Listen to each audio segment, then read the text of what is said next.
हम इस साधना से, मुझे तो डेट तक याद है कि कौन से दिन से ये साधना में मैं जुड़ा।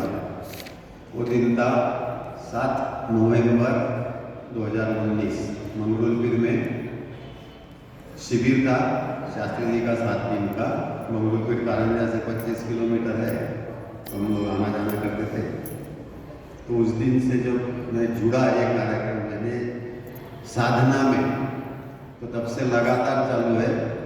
और साधना के बारे में उसके अनुभव तो आपने बहुत सुने होंगे, इसलिए मैं अनुभव नहीं बताऊंगा आज। अनुभव शायद अर्चना बताए तो बताए, लेकिन अनुभव तो मेरे इतने हैं कि अनुभव बताते रहूँगा तो 2-3 सेशन ऐसे ही चले जाएंगे, इतने अनुभव है। एक आध बता दें।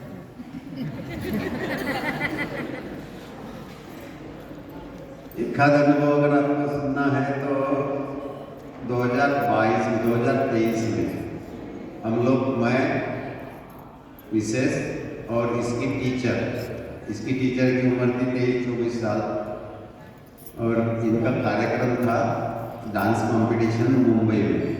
तो हम लोग ट्रेन में जा रहे थे। ट्रेन में जाते जाते अब उस वक्त क्या हो गया था, थोड़ा सा रिजर्वेशन हम तीनों को ऊपर के बर्थ मिले। जब से मैं तो वैसे भी सवेरे जल्दी उठने की आदत थी, तो वैसे मैं 3:30-4 बजे उठ जाता हूँ रोज। तो उठा, नीचे आया और आपके बर्थ से नीचे आया, टॉयलेट वगैरह जाके आया, फ्रेश हो गया।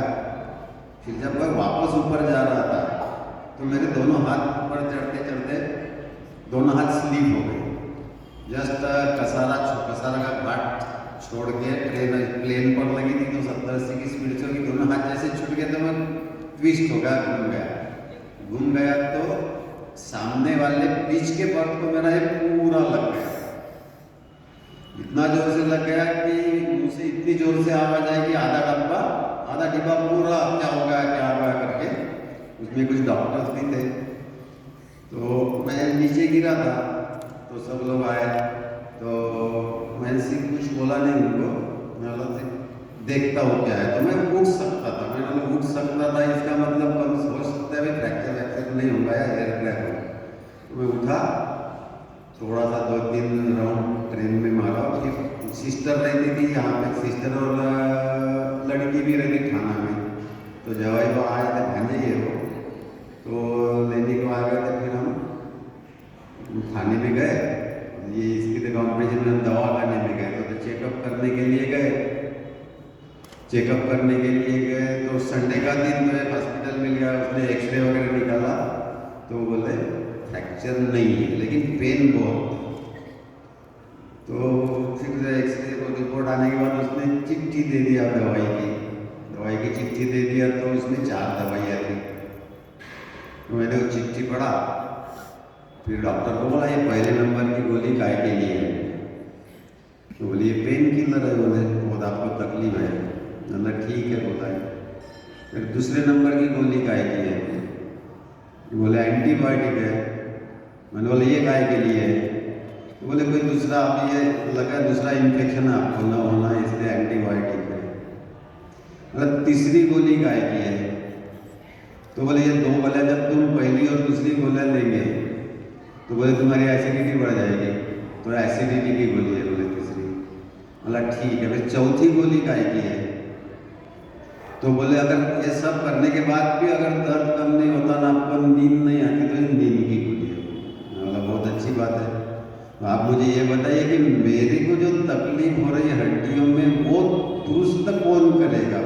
ये गोलियां करेंगी, ये तो तुमने तो अलग अलग चीज़ों की गोलियां दी, ये रिकवर कौन करेगा? तो बोले वो तुम्हारी बॉडी करेगी।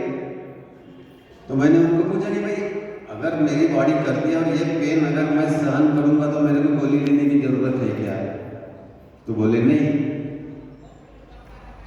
तो मैंने बोला फिर ये सब चीज काय के लिए है? बोला क्योंकि बॉडी रिपेयर करना है, आप ही तो बोल रहे। फिर उसके बाद मैंने उनको बोला कि भाई हम लोग नेचुरोपैथी के डॉक्टर है। उसने सीधा हाथ जोड़ा, बोला तुम्हारे को कुछ नहीं और आपको बताओ मेरे को कोई गोली नहीं दिया, सिर्फ मैंने 21 दिन उपवास किया था उसको। वो भी कैसा 3 दिन उपवास करना, नींबू शहद पानी में 3 दिन अनाज नहीं खाया, किस दिन 3 दिन फल सलाद चटनी खाना, फिर 3 दिन उपवास, फिर 21 दिन में टन कुछ नहीं, उसके बाद ना कभी दर्द हुआ ना कुछ, ना कुछ, नो दवाई कुछ नहीं। ये मेरा खुद का अनुभव है। तो वैसे साधना के बारे में जो पता होगा, तो यहाँ पे तो बहुत सारे लोग ऐसे होंगे कि भाई जो पहला शिविर दूसरा शिविर कर रहे हैं, तो भाई अपन साधना क्यों कर रहे हैं? कम से कम अभी तो आप लोगों ने ये समझना कि साधना हम शरीर की बीमारी के लिए नहीं कर रहे। शरीर की बीमारी आपने अभी इतने 6 दिन लगातार आप सुन रहे हैं, शरीर की बीमारी तो कोई चीज ही नहीं है। 2% के लिए अपन जिंदगी भर परेशान, 2% शरीर है अपना, फिजिकल बॉडी इज ओनली 2%, 98% अपना मन बुद्धि अहंकार है। तो मेरा ये कहना है कि जितना ज्यादा तुम मन बुद्धि और अहंकार पर काम करोगे तो शरीर अपने आप ही शुद्ध हो जाएगा, तो उसकी तरफ देखने की भी जरूरत नहीं है। और हो सकता है कि अपन तो इंसान ने कुछ कम ज्यादा गलतियां हो गई तो भी वो अपने आप दुरुस्त कर लेगा, उसके लिए कुछ एक्स्ट्रा करने की जरूरत ही नहीं है, वो अपने आप है। तो जो ज्यादा से ज्यादा काम करना है मन बुद्धि अहंकार पर करना है। अब मन पर काम करने के लिए आपने तो सुना होगा, मन पर काम कैसे करते हैं? कैसे? साधना से नहीं, विवेकपूर्ण सेवा से मन पर काम होता है। बुद्धि पर काम कैसे करेंगे? ध्यान से, विधिवत ध्यान से बुद्धि पर अपन काम करेंगे। और अहम पर काम कैसे करेंगे? समर्पण के द्वारा अहम पर काम करेंगे। अभी मेरा 6 साल का अनुभव ऐसा है कि आपने वो ये किताब देखा होगा प्रकृति की रसोई से, प्रकृति की रसोई से किताब देखा है ना, उसमें सबसे आखिरी का चैप्टर है साधना में सहयोगी साधन, है ना। साधना में सहयोगी साधन ये है, उसमें एनिमा है, वमन है, उसके बाद आसन है, तुलादान है। लेकिन मुझे अभी आपको सच बताओ तो मुझे ये तब सेवा सुमिरन ये तीन है ना, ये भी साधना में सहयोगी साधन ही लग रहे हैं। साधना सिर्फ एक ही है और एक ही हो सकती है, वो है समर्पण की साधना। तो शास्त्री जी से माफी मांगूंगा कि भाई ये मैं क्या कह रहा हूँ, लेकिन ये मेरा अनुभव है। साधना तो एक ही है, सिर्फ समर्पण। जब समर्पण की साधना हम लोग सीख जाओगे ना तो अपने आप हो जाएगा, कुछ नहीं करना है जिंदगी में। करने की बजाय जब होना चालू हो जाएगा ना तो समझ लेना कि अपनी साधना ठीक तरह से चल रही है। तो ये इतनी बढ़िया साधना है, तो मेरी सबसे यही विनंती है कि ठीक है ये तो करना पड़ेगा, तब तो उनको तब करना ही पड़ेगा, क्योंकि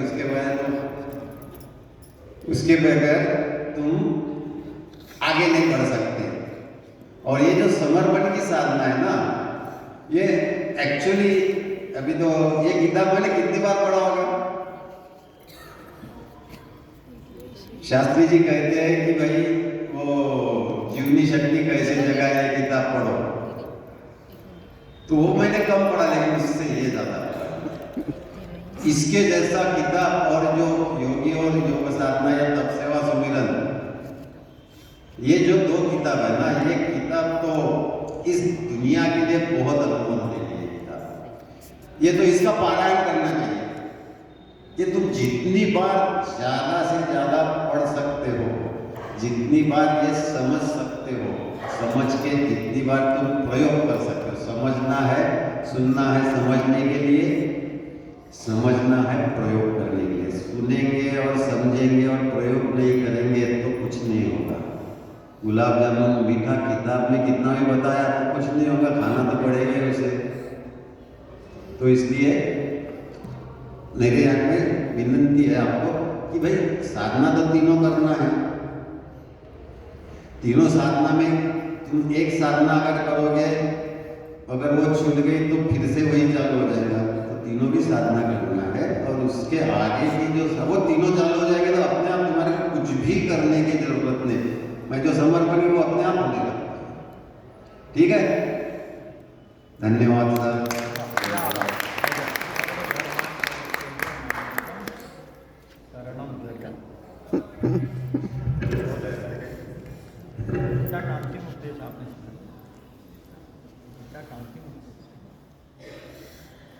माझे नाव अर्चना परळेकर, सगळ्यांना माझा नमस्कार. आम्ही या साथीत 2019 पासून आलो. मंगरुळपीरला शिबिर होतं डॉक्टर साहेबांचं, तेव्हापासून आम्ही या शिबिरात आलो. आणि त्याचं मूळ कारण हे होतं की मला सर्वायकल स्पॉन्डिलायटिस होता आणि सिव्हिअर होता. तर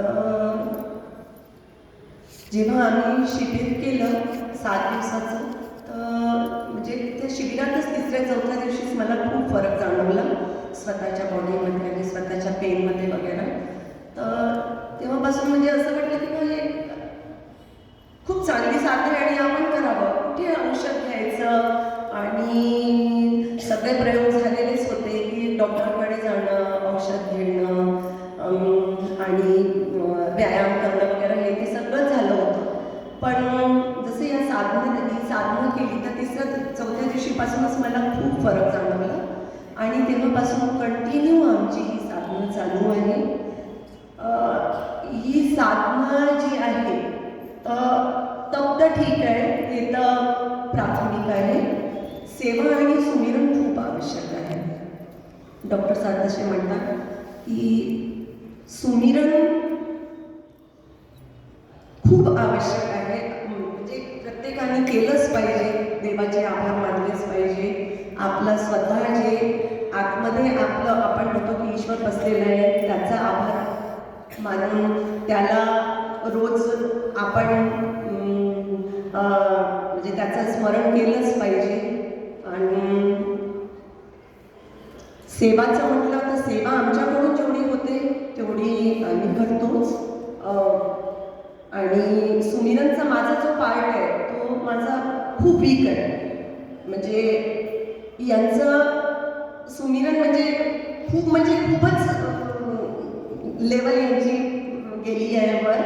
तर मी तर सध्या म्हणजे खूप स्वतःला खूप कमी म्हणजे नाहीच आहे, नाही म्हणण्यासारखंच आहे माझं.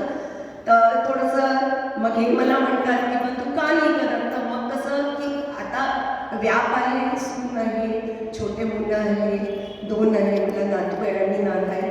तर थोडंसं रुटीनमध्ये डिस्टर्बन्स असतो. तर मग थोडंसं माझं वीकच आहे सगळं. आणि तसं मला महिलांना एक हे सांगायचं आहे की प्रत्येकाने ही साधना म्हणजे महिलांपासूनच प्रत्येकाने आवर्जून केली पाहिजे, कंटाळा न करता. कारण तुम्ही जे कराल ते मग पुरुष करतातच, घरातली सगळी मंडळी करतेच. तर तुम्ही कंटाळा नका करू, नाही बा माझ्याच्याने होतच नाही, माझ्याच्याने असं म्हणजे केल्याच जात नाही, वेळच मिळत नाही, याच्यापेक्षा तर भाजी पोळी लवकर होते, असं नका करू. त्याचे बेनिफिट तर विचार करा की काय आहे ते. तर आणि कसं आहे की महिलांचं काम आहे की बा आपण कसं पूर्ण घरची जिम्मेदारी असतेच, तर जेव्हा तुम्ही कराल तेव्हा तुमची पुढची पिढी करेल ना. तुमचा मुलगा आहे, सून आहे, पोरी आहे, पोरगी पण दुसऱ्याकडे जाते. तर कसं आहे की ही हळूहळू हे जे संस्कार आहे हे पुढे चालले जातात ना, पुढे जातातच. तुमचे नातू आहे, नात आहे, यांच्यामध्ये पण ते संस्कार जातात. तपसेवा आणि सुमिरन प्रत्येक म्हणजे तिन्ही स्टेपचे सांगून राहिली आहे. पण सुरुवात तपासून आहे तर तपासून केलंच पाहिजे प्रत्येकाने. कंटाळा करू नका प्लीज. आता आमच्याकडे म्हणजे ग्रीन ज्यूसपासून म्हणजे आमचं सुरुवात होते, दिवसाची सुरुवात होते. आमची नात पण खूप छान म्हणजे घेते, ग्रीन ज्यूस खूप आवडीने घेते, तिला पण सवय झाली आहे. सून आली आहे, सून पण म्हणजे करतेच, आवर्जून करते. आणि मुलगी गेली आहे सासरी, ती पण करतेच. आणि सॅलड वगैरे पण म्हणजे आमची नातं असं आहे की बा असं हे सॅलडच जास्त खाते, म्हणजे अन्न कमी आणि हे सगळं जास्त, फळ आणि सलाद ते जास्त खाते. म्हणजे लहानपणापासूनच संस्कार होतात, जेणेकरून एक म्हणजे स्वस्थ आणि निरोगी व्यक्ती तयार होतो ना पुढे जे आहे. तर डॉक्टरचं जे काय तुम्ही हे करता किंवा डॉक्टरकडे काही एवढं कुठलं सुटलं, डोकं दुखलं, हातपाय दुखले, हे ते आपण डॉक्टरकडे जातो, डॉक्टर पिल्स देते, इंजेक्शन देते, हे देते, ते तात्पुरता इलाज आहे. हे जे बेसिक आहे, जेव्हा तुम्ही बेसिक हे कराल तर तुम्ही आतून बाहेरून सगळं निर्मळ राहील आणि सगळंच निरोगी आयुष्य जगाल, खुशाल आयुष्य जगाल आणि विशेष म्हणजे मेंटली आपण स्ट्रॉंग होतो. हे तर आहेच. त्याच्यामुळे सगळ्यांनी ही साधना करा आणि छान आपल्या फॅमिलीला, आपल्या आजूबाजूला आणि सगळे होण्याचा संदेश द्या, स्वस्थ राहण्याचा संदेश द्या. बस एवढंच म्हणणं. एक 2 मिनिटं की जे आता लक्षात आलं, म्हणजे आज सकाळी जेव्हा ध्यानात बसलो तर थोडंसं आजचा अनुभव सांगतो की बा हाच आपण सगळ्यांनी मराठी चालते ना, आपण सगळे म्हणतो 84चा फेरा, 84चा फेरा. माहिती आहे ना सगळ्यांना, 84 लक्ष योनीतून मनुष्याला जावं लागतं.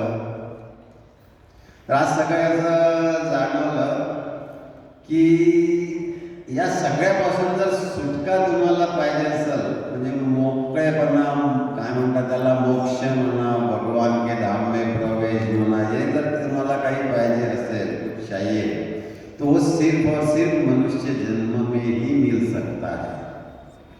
तो ये अपने सबको मौका मिला है, ईश्वर अपने पर इतना ही मेहरबान है कि अपने को मनुष्य जन्म मिला है. अगर ये जन्म अपन ने वैसे ही गंवा दिया, 84 लक्ष योनि क्यों है, आज तो मेरे को उसने अपने को पैदा किया, अपन उनका अंश है, तो आखिर में जाना उसी के पास है. फिर तुम एक जन्म में जाओ या 84 लक्ष्य भूल के जाओ, वो छोड़ेगा तो नहीं अपने को, ये तो पक्का है, क्योंकि अपन उनकी संतान है, तो वो छोड़ेगा नहीं.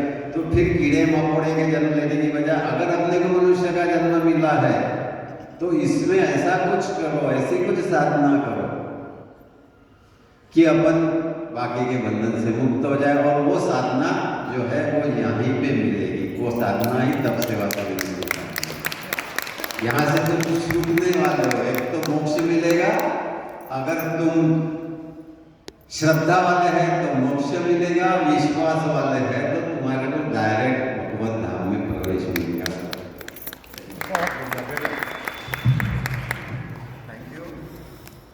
बहुत बहुत धन्यवाद आदरणीय पल्लीकर सती दीदी जी. गीता में 18 अध्याय भगवान अर्जुन के प्रश्नों का उत्तर देते हैं. हो गया.